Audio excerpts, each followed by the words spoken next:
which we've always had a lot of fun with in years past. So put your thinking caps on for next Monday. Tonight we're going to view parts of The Weight of the Nation. It's a documentary produced by HBO, and it was released somewhere between 2008 and 2010. Oh, 2012, sorry.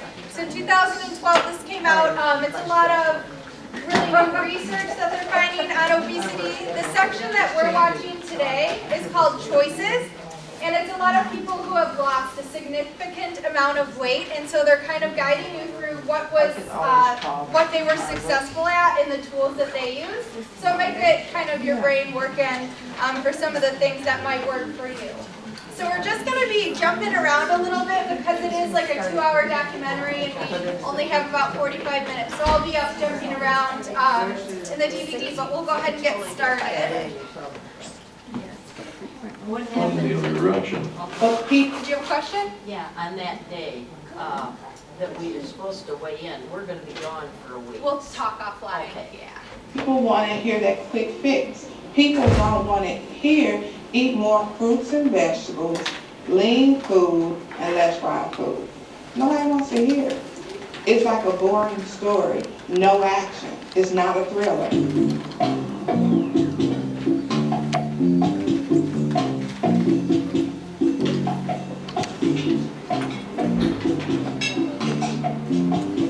The weight that I am now, I haven't been in over 20 years.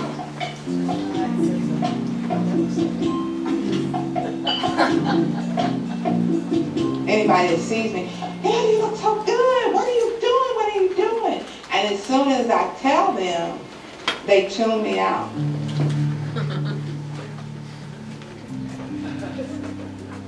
My doctor's office that I went to, she didn't have a scale that weighed me. So for quite some time, I really never knew how much I weighed. My mother would make comments, "I look a little tight on you." I finally bought a scale that went up to 450 pounds, and I got on it, and I was 430 pounds.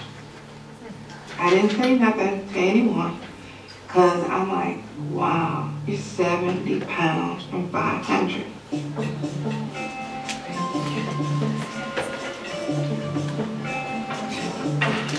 Hi there. How are you? All right.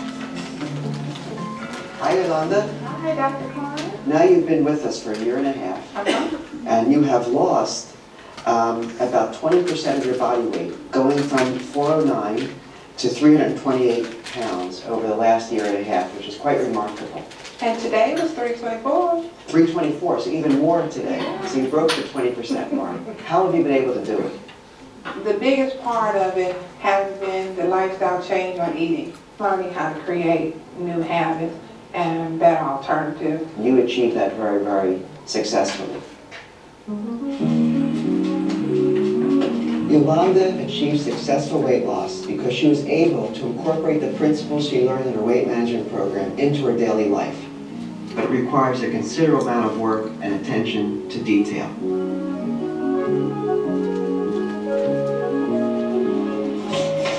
You gotta start somewhere. So what I did was I committed to looking at how many calories I drank. And I just did that.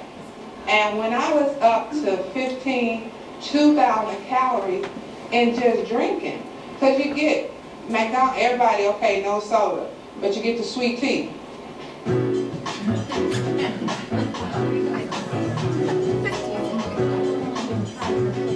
And before you knew it, you haven't eaten any food, but you've had your caloric intake for the day.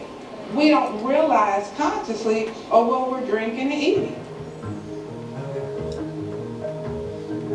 My skinny would be about 225, I think, was my height. I think that would be great for me. I think I'll probably be maybe a 16 or 18. Probably 18 would be great. 16, you know, watch out. I might be on somebody's beach in a bikini.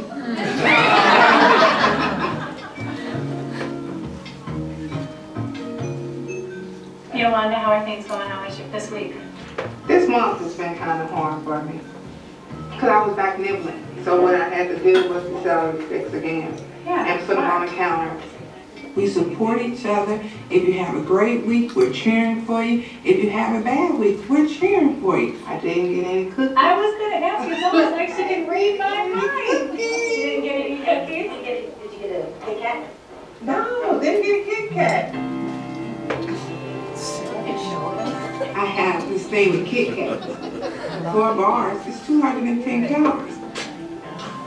I break it in half and I throw the half out the window. So now I'm just eating 105 calories a day. So I got a chocolate big son. They said, well, why you throwing it away? Why you gotta save it for later? I said, because I probably have an accident trying to reach for it to pick it back up and eat the other half.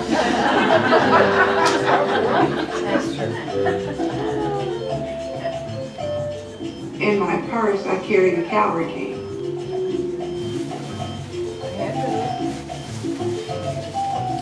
I look at what I'm eating before I eat it. I cannot count for those calories.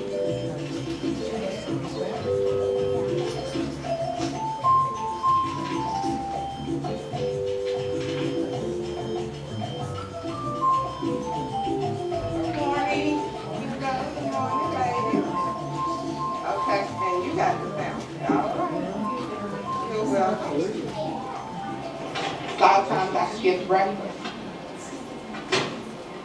As soon as the bacon came out, I grabbed a piece of bacon. Then the sausage came out, grabbed a piece of sausage.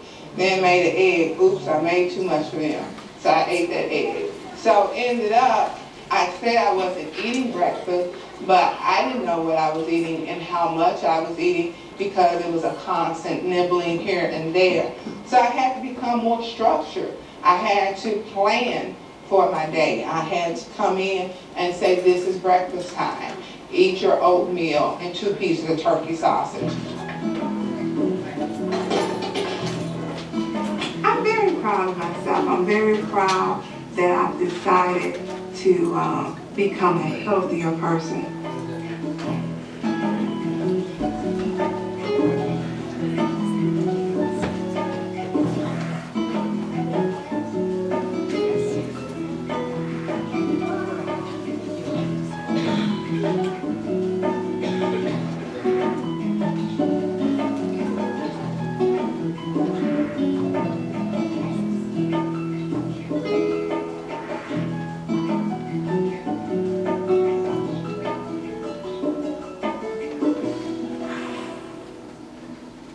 I've always been overweight.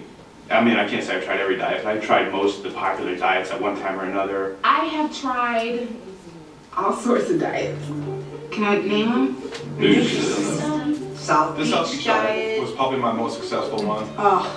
Cabbage soup diet. It's a 7-day diet where you're pretty much just drinking cabbage soup. The Atkins diet. Atkins diet. Atkins. Atkins. The healthy fats, the low fats, the non-fats. The low carb, all I ate were chicken tenders and chicken wings. The master's cleanse, lemonade and cayenne pepper and maple syrup mixture. And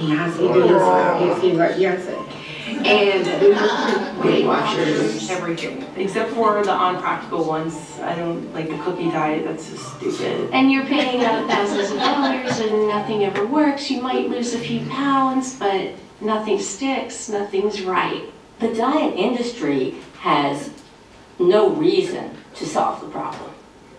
Solving the problem puts them out of business.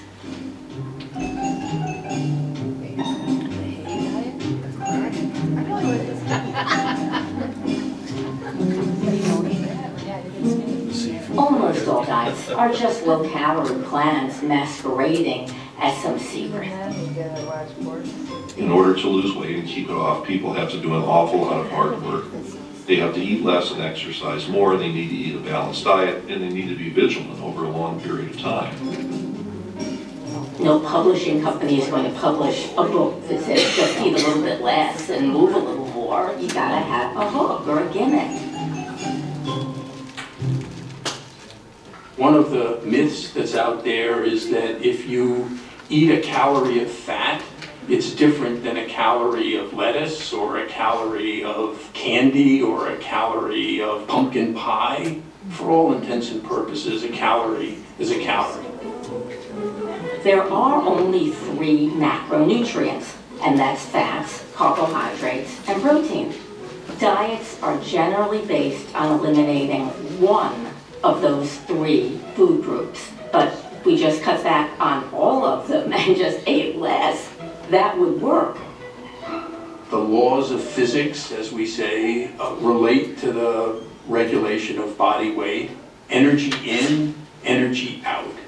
You are taking even slight excess of energy in versus what you're expending, you will gradually put on weight. One thing that the diet industry knows that we don't know, that it's a lot easier to lose weight than it is to keep weight off. And that's why even if you look at a lot of the diet plans that are out there, they're all focused on losing weight, not on maintaining what you've lost. How many pounds have you lost in a lifetime? Oh, mercy. Goodness gracious, do we have a calculator?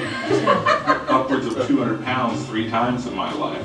40 to 45 pounds, 53 pounds. Of course, I'm a backsliding sinner, so after about a year, I was ballooning back up. But now I'm being back up. I've gained all that 45 back. I would lose 20 pounds, gain back 40. I'm definitely a yo-yo dieter. I'd say probably close to 300 pounds. I can regain it literally almost within a weekend sometimes, 10 pounds, where another person could have the same food and wouldn't have an issue at all. It definitely feels like my body has a set point that it's fighting me to keep.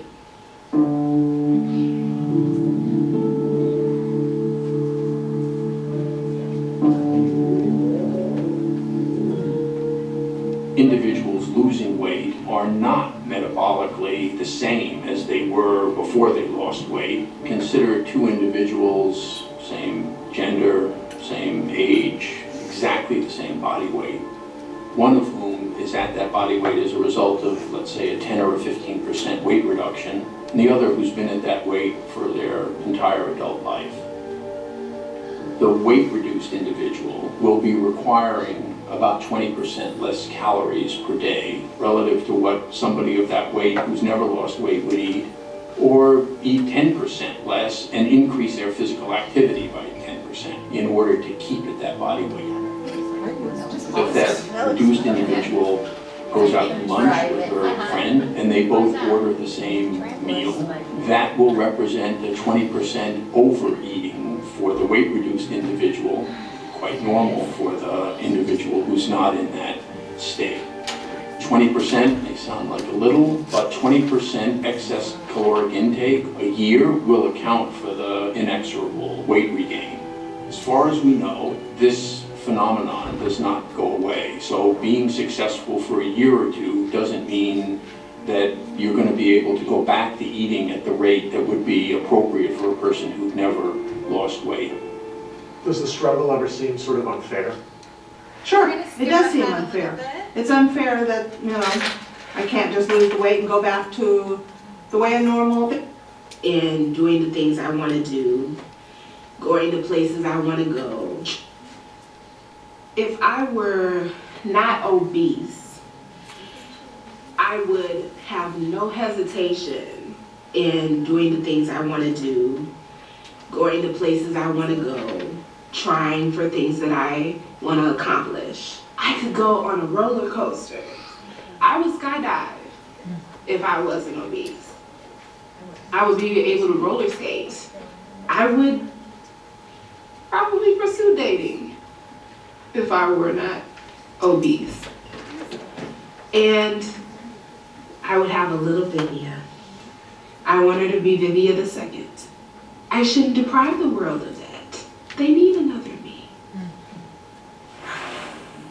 When it comes to fighting obesity, what's the best single thing that I can do for me and my family?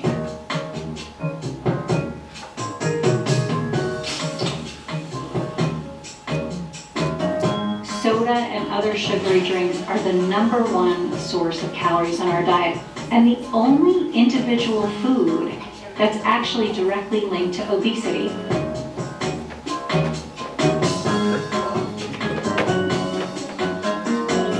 These drinks are making us fat.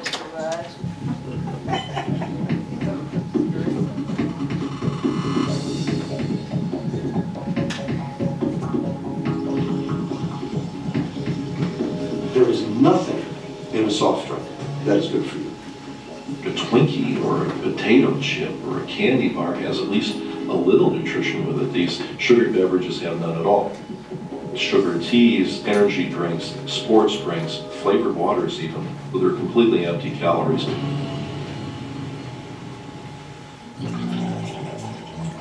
Everyone seems to think a day without orange juice is like a day without sunshine. Juice is just like soda. And I'm saying right here on camera, there is no difference.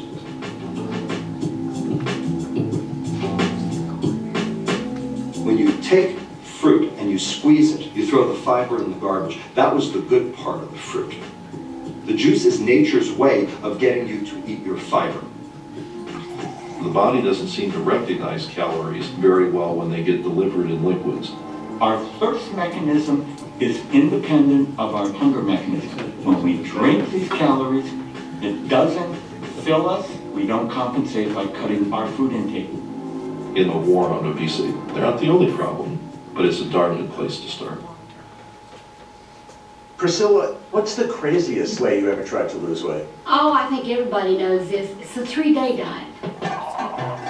Toast with 1 tablespoon of peanut butter, 8 ounces of grapefruit juice, a half a can of tuna, 5 saltine crackers, a half a cup of green beans, 3 ounces of meat, any style, it doesn't say, a small apple, and 1 cup of ice cream, okay? And if you do this 3 days, you will lose 5 pounds, okay?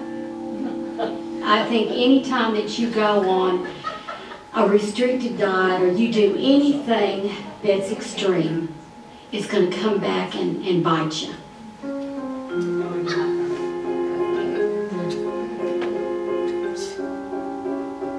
There's a lot of very, very low calorie diets that are out there on the market. We often see this, men will say they've gone on a diet and they're able to, cinch their belt in a little bit quicker. Men deposit their fat in this visceral depot, the beer belly location. That's the easiest place for you to break those calories down for energy. When you go on these really low calorie diets, your metabolism actually slows down significantly. What happens specifically in women, we fight against losing weight in our hips and thighs. Girls, let's call a spade a spade. Now, if you have a figure problem, you want to improve the butt length, or the waist, or the hips, or the thighs, or the calves of the legs, or if you're getting a double chin, the secret is what? Corrective systematic exercise. Right. This has to be a state of mind. The important thing is to stick with your exercise. Make it a daily routine, like eating. It's a good idea to warm up. All of your objectives will be easier to reach if you are physically fit.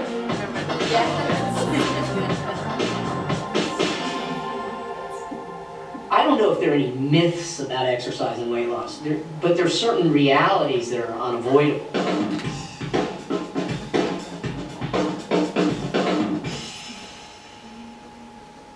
People seem to have this tremendous misconception about how much they have to exercise to lose weight. To burn 100 calories, one has to run about a mile. So think about that. 1 donut. If you were out there running 3 miles for 30 minutes, you could come back and you could undo all of that goodness in about 45 seconds by picking up a candy bar and wolfing it down. 20 minutes of jogging is 1 chocolate chip cookie. Nobody believes you burn as few calories as you do when you exercise. To really lose weight, you have to do a whole lot of exercise. You don't walk in here unless you're ready to work.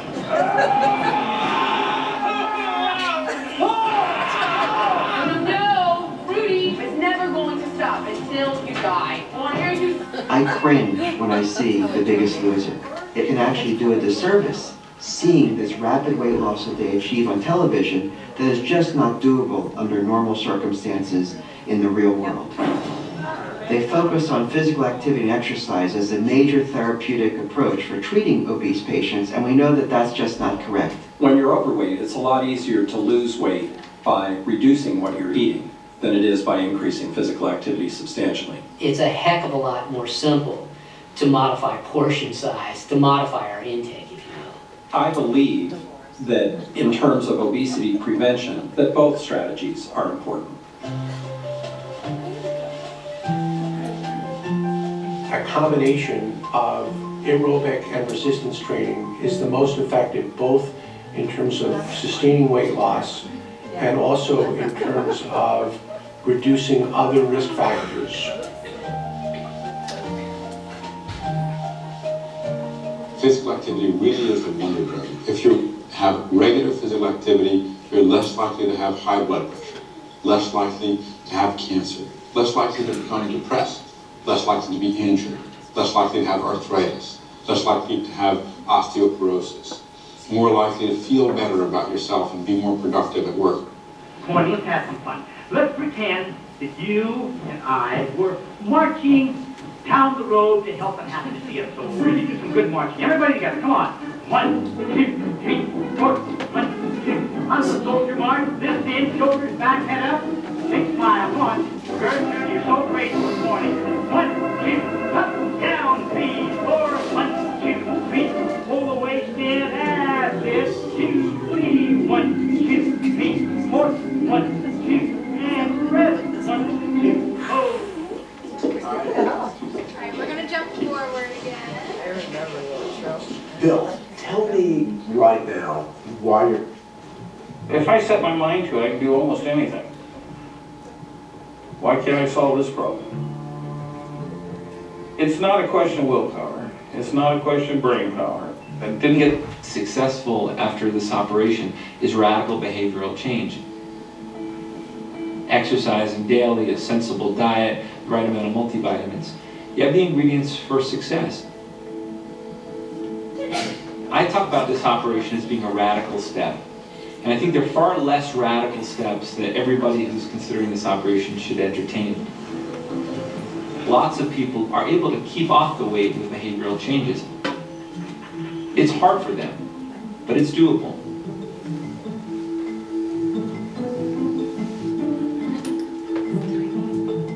There are some people who are successful losing, in some cases, even very large amounts, 100 pounds or more, and then are able to keep that off for the long term. When you get in and look at those individuals, you get a sense of the extreme vigilance that's necessary in order to accomplish and maintain that goal. It takes work. It takes work to do all of this. It's a mindset. It's so worth it. it's so worth it. The payoff is huge. Okay, I know that, but we got to warm up first. Warm up a little bit fast. Yeah, I know that, but no, come on. We got to do some warm-ups. Over the 5. 1, 2. This is very strenuous exercise. Ready? 1, 2. Ready? And 908 and go. Okay, so what are we doing, 9 miles today? That's what the schedule says. Do you know what today is? Today's the 20th. This is exactly 1 year from when we did our very first 6-mile walk ever in our lives, I swear. Oh my God. It was huge. Happy anniversary. I didn't realize this.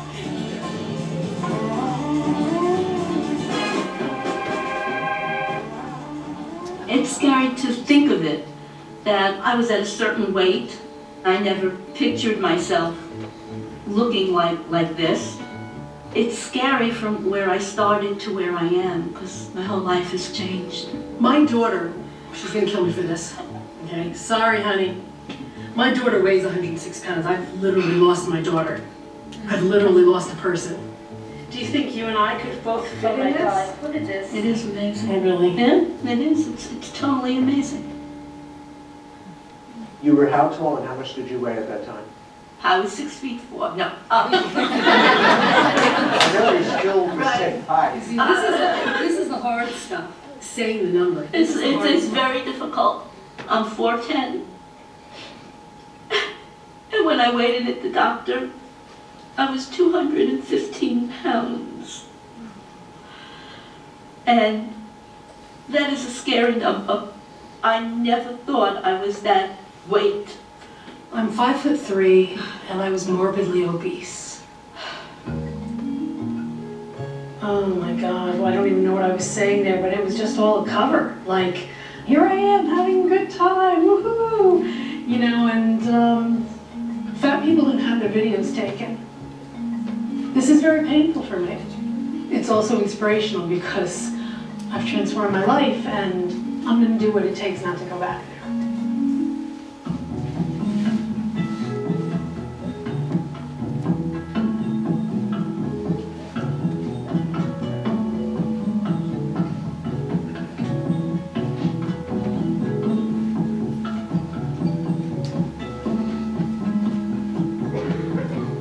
This represents about 106 pounds of weight loss.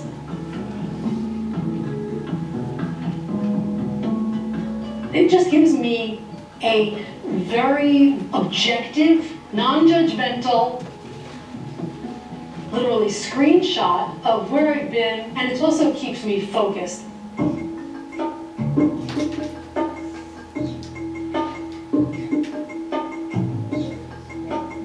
Yes, hi, I'd like to make an order for delivery. The chicken shish kebab, how is that made? It's just grilled, no sauce, right? Instead of the rice, can you just put extra salad? Grilled, steamed, baked, those are keywords. My calories are so little, I try to maximize as much as I can. And a way to maximize it for me is with vegetables and salad. Sauce on the side, always on the side. It's a budget, you know? It's like, what am I going to spend my budget on?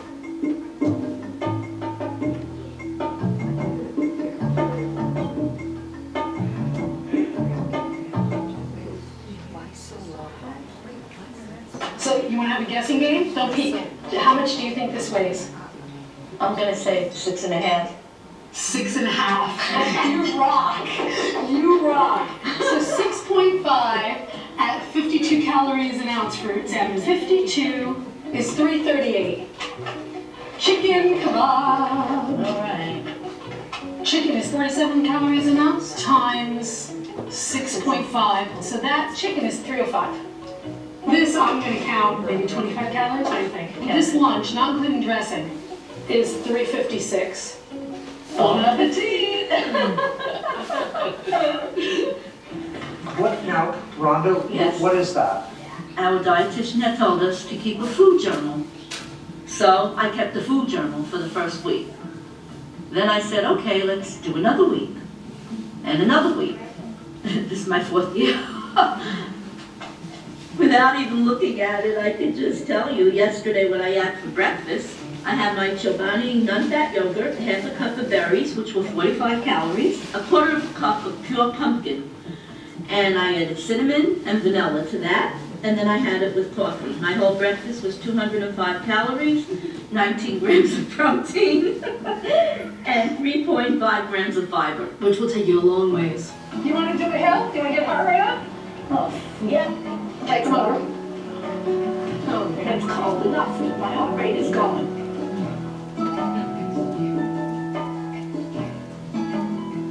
Two years ago, I couldn't walk a block without huffing and puffing. I mean, I'm not exaggerating. I really couldn't. That's 110 steps. And now I do 15 to 20,000 steps every day. Now, I look for hills. You're going to lose weight by eating less. But once your weight is off, exercise is the #1 predictor of keeping weight off. Oh, look at the sun. It's like the Bahamas. On a bad day.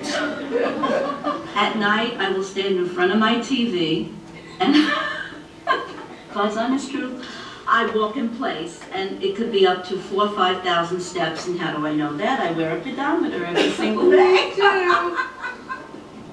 It's good to have a partner. You know, we're a team. We're a team. Oh, yes, we are. I don't like the word willpower. I don't use that word. What I use is something that's achievable. I will pick one small thing, and it could be as little as just drinking 8 glasses of water each day. You have to master that. And then once I master that, I then go on to the next little thing. And that could be something as little as eating breakfast every day. I make my goals very, very small. Yes. Small enough so they can be 100% achievable. Correct. I'm just an ordinary person who does a whole bunch of very, very tiny, ordinary things that together are extraordinary. Everyone has the power to lose weight and become healthier. Never give up. This is a lifelong process. You never know which attempt will allow you to achieve long-term success. Alright, so that was just, like I said, a section. If you guys are interested in viewing more, go ahead and Google The Weight of the Nation. And then you can watch the whole documentary. There's 4 different parts to it, and it's all really good. It's definitely worth your while. Anyone who's watched it can tell you it's definitely worth your while. So for the last few minutes here, go ahead and just talk in your groups. Before you start to talk, just write down a note or 2 of things that you saw in the video today that you would like to try at home. And just kind of share that with your group. Take a few minutes, and then you guys are free to leave after you have your group discussion. And we'll see you next week for the final weigh-in.